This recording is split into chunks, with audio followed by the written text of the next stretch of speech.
මත්දහනේ ගම්මැද්දේ ඇවිද ගියා. මුනේ නොමට හොර රහසේ ගෙතුණු කතා. ඒ සන්දී බැඳි සෙනෙහි බිඳී ගියා.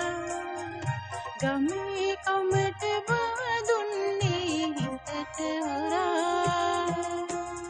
අන්දර කැලේ කටු අකුලේ පිපුණු මලේ. සුන්දර නුඹේ රුව දිලුනට කිමද පලේ. සුන්දර නොවේ ලොවේ විස කටුවේ නිනවිලේ. ඉස්සර වගේ ඉඟි බිඟි කම් එපා හොඳේ.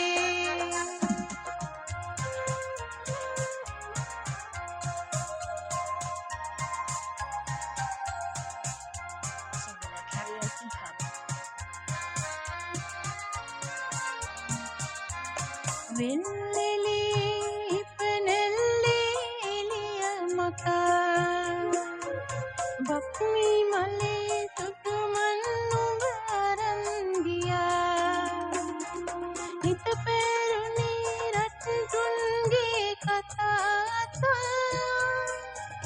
පිටමන් වෙලා ඉන්නම් ගමනි වෙන තුරා. අන්දර කැලේ කටු අකුලේ පිපුණු මලේ. සුන්දර නුඹේ රුව දිලුනට කිමද පලේ. සුන්දර නොවේ ලොව විස කටුවේ නිනවිලේ. ඉස්සර වගේ ඉඟි බිඟි කම් එපා හොඳේ. සුන්දර නුඹේ රුව දිලුනට කිමද පලේ. ඉස්සර වගේ ඉඟි බිඟි කම් එපා හොඳේ.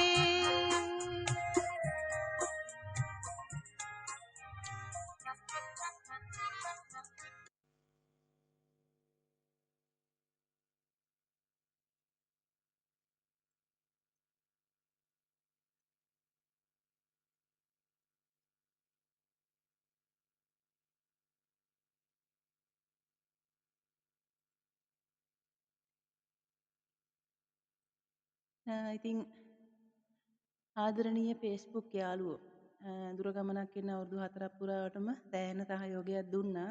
ඒ වගේම කනගාටුදායක දෙයක් තියෙනවා කියන්න.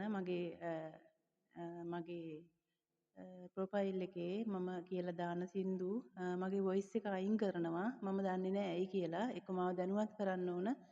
මගේ ගීත කීපයකම වොයිස් එක අයින් කරලා තියෙනවා. ඉතින් මට හරිම කනගාටුයි. නැවත සින්දු ගීත ගායනා කිරීමට පවා මට එපා වෙලා තියෙනවා.